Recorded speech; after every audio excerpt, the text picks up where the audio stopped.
Acorda, sucupira!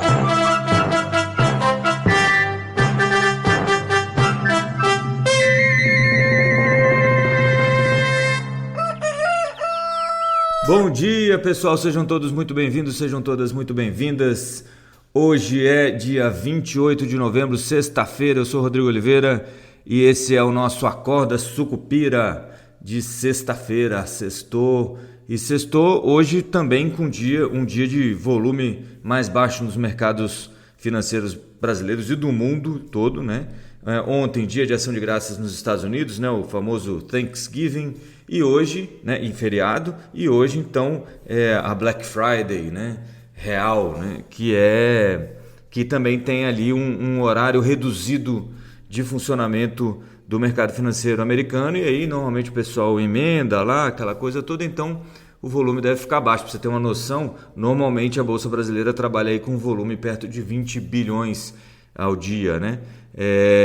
Em média. E aí ontem, por exemplo, esse volume ficou aí na casa dos 12 bilhões, né? Para você ter uma noção, praticamente metade de um dia normal. E foi um dia em que as coisas meio que andaram de lado, né? Tem muito ruído, eu acho, saindo por aí. Só para passar pelos números aqui rapidinho, o Ibovespa ontem fechou em queda de 0,12, praticamente estável, aos 158.359 pontos. E o dólar ficou ali mais ou menos parado, subiu um pouquinho para 5,36 nesse momento, tá? 5,3562. E os juros também chegaram a cair no comecinho do dia com o Caged, já vou falar um pouquinho, e depois voltaram a subir e pararam mais ou menos onde estavam no começo do dia, né? Sem grandes alterações, né? E aí você vai buscar, o nosso amigo o Pedro Cerise falava um negócio muito interessante, que primeiro vem o preço e depois a gente tenta achar uma explicação para o preço, né? E é mais ou menos isso, os juros recuaram no começo do dia, e aí muita gente achou, e assim para mim até com algum, como é que se diz, algum contato com a realidade, que o Caged mais fraco, né, no começo do dia, tinha ajudado aí essas expectativas com os juros, né, com uma possível antecipação do corte de juros, do início do ciclo de corte de juros aqui no Brasil para janeiro, né? Hoje a curva precifica uma maior chance em janeiro ainda, mas tem muita gente apostando em março, né? Os economistas em geral apostando em março, o mercado financeiro em geral apostando em janeiro. Essa briga vai ser resolvida daqui a pouquinho. Dia 10 tem a reunião do Copom, do Comitê de Política Monetária, e o pessoal está esperando dados aí que possam justificar uma coisa ou outra. Ontem veio um dado que justificaria um corte mais cedo, que é o Caged de outubro, que mostrou aí uma geração de 85 mil vagas com carteira assinada no mês de outubro, abaixo, né, das 213 mil vagas criadas em setembro, e também muito abaixo das 120 mil vagas esperadas pelo mercado, né? Então isso trouxe algum ânimo, né, de certa forma. E aí de novo, né, gente, já falei isso algumas vezes, aqui a gente está numa perspectiva que é a perspectiva de que, olha, se isso mostrar que piorou, né, se o nível de emprego piorar, o Banco Central fica impelido a cortar juros mais cedo. Por isso que isso seria uma boa notícia para o mercado financeiro. Obviamente, para quem está procurando emprego, não é uma boa notícia. Mas isso chegou a animar um pouquinho, a curva de juros chegou a ceder, aquela coisa toda, mas no começo da tarde, como eu tinha falado para vocês, o nosso querido Gabriel Galípolo participou ali de um evento da Itaú Asset, que foi transmitido pelo YouTube, então quem quis assistir, pôde assistir, e o Gabriel Galípolo não falou nada de novo, tá? E isso, para muita gente, já diz muita coisa, porque ele não, como é que se diz, não dourou a pílula, e não facilitou a ideia de que os juros vão cair muito em breve. O que o Galípolo tem falado e tem repetido à exaustão é que existe um problema estrutural. E ontem foi uma conversa extremamente interessante. Quem puder assistir, depois procura aí no canal do Itaú, da Itaú Asset, no YouTube, entre o Bruno Serra, que era o diretor de política monetária do Banco Central antes do Galípolo, que foi para substituir o Bruno Serra, e o Gabriel Galípolo, e duas pessoas com mentes muito interessadas no assunto, né? O Bruno Serra como é que se diz? Naturalmente uma espécie de um nerd, né, que a gente falaria, não de forma pejorativa, mas um cara extremamente estudioso, assim como o Gabriel Galípolo, só que o Galípolo tem mais o traquejo comunicador, né? Assim como Roberto Campos Neto, né? O presidente do Banco Central, ele tem que ter também alguma qualidade comunicacional, né? Não adianta ele ser muito técnico e ninguém entender o que ele está falando. Então o Galípolo e os dois passam ali por questões importantes, extremamente interessantes sobre política monetária, e o Galípolo repete aquilo que eu falei para vocês na live de ontem no YouTube, que é aquela história de, olha, temos um problema estrutural na transmissão da política monetária, né? Então, quando você vê o que está acontecendo no Brasil, que você tem, e o Galípolo sempre fala isso, você tem que falar para as outras pessoas, olha, a gente tem uma taxa de juros em 15%, juro real entre 9% e 10%, e o país ainda está crescendo, o desemprego está na mínima histórica, aquela coisa toda, os outros banqueiros centrais do mundo olham e falam assim, mas como assim, né? O que está acontecendo? E ele explica um pouco desses mecanismos que a gente utiliza no Brasil, como poupança e outras coisas, que acabam subsidiando o crédito e fazendo com que a política monetária seja menos efetiva, né? Você precise de um juro ainda mais alto para segurar isso. Repete aquela história dos riscos de cauda, que era a credibilidade do Banco Central, que é se a política monetária funciona ou não com um fiscal tão expansionista, e fala as mesmas coisas, e o mercado disse, olha, bom, pelo sim, pelo não, vamos ficar onde a gente estava no começo do dia, as curvas abriram de novo e fecharam praticamente, né, os vencimentos ali, quase todos os vértices praticamente onde estavam, com um pequeno ajuste aí para cima, mas nada de relevante, digamos assim. Então, terminamos o dia mais ou menos como começou também nos juros, o que era esperado, né? Volatilidade, mas sem muita mudança no fim do dia, porque estamos em folga lá nos Estados Unidos, era feriado nos Estados Unidos, hoje ainda é meio período, então todo mundo olhando para isso com algum cuidado, com algum carinho, para não se expor muito antes da volta dos Estados Unidos. Hoje ainda tem a PNAD contínua, que também é uma expectativa para o mercado,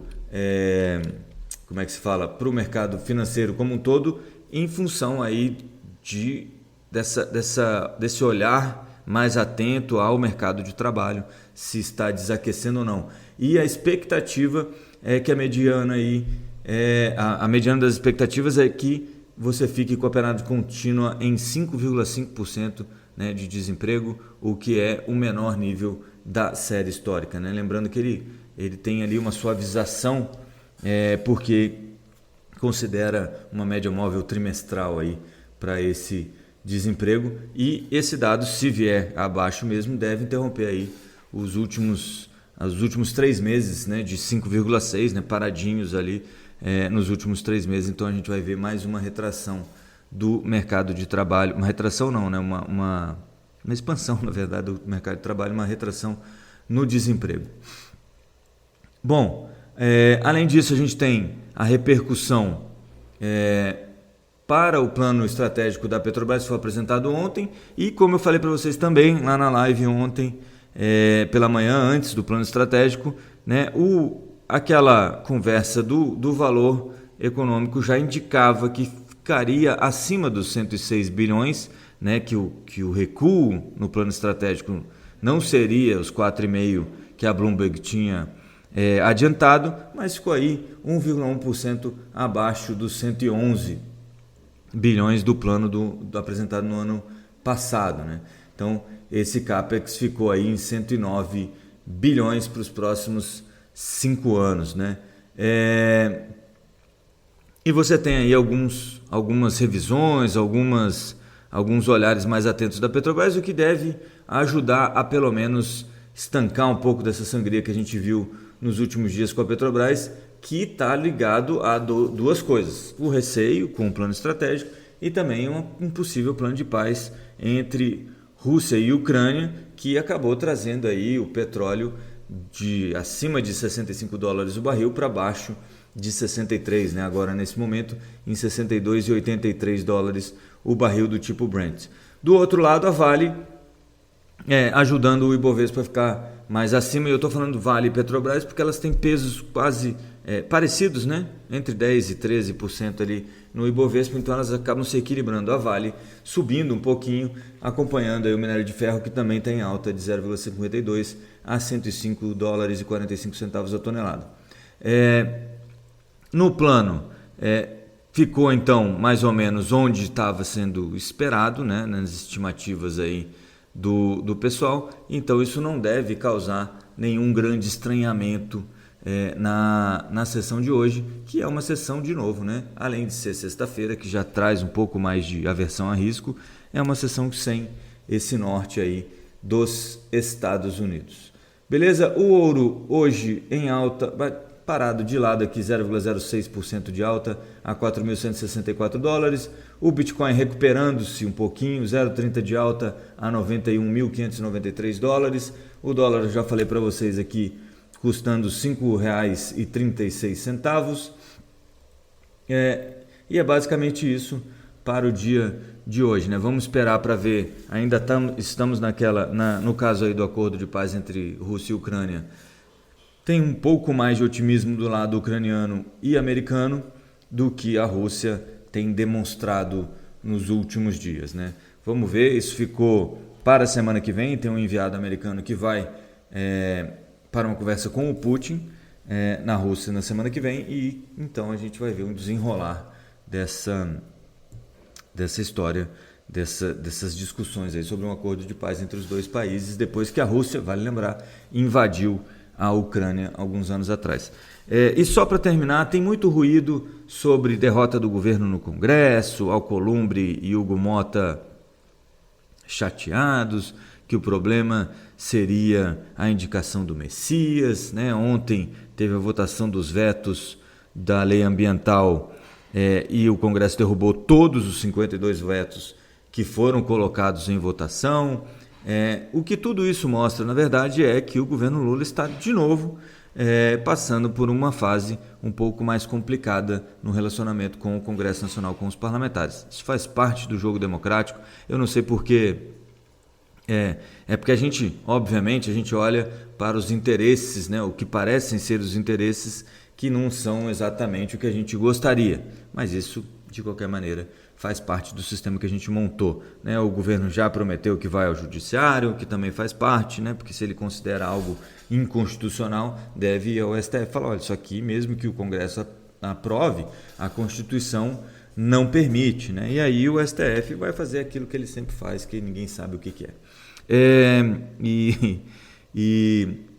Mas isso mostra que o governo perdeu o apoio, e isso, próximo à eleição, é um problema. O governo vem perdendo apoio consistentemente no Congresso Nacional, o que mostra que nas bases o apoio para o presidente Lula em uma eventual disputa eleitoral em 2026 pode ficar bastante machucado. Hoje, inclusive, eu ouvia sobre a agenda do presidente. A primeira reunião dele, segundo o repórter, a mais importante do dia, era com o Sidônio Palmeira, né? E você sabe que as coisas estão ruins quando a sua principal reunião do dia é com o seu marqueteiro, né?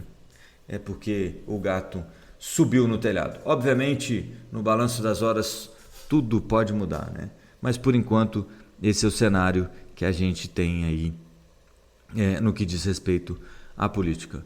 Mas é isso para sexta-feira. Bom fim de semana para todos.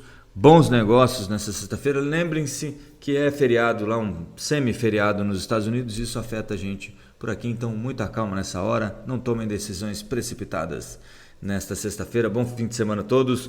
Bons negócios. A gente se vê na segunda, já em dezembro, né? E aí sim, né, amigo? Aí foi o ano. Mas a gente fala sobre isso na segunda-feira. Um abraço para todos e avante, Sucupira! Acorda, Sucupira!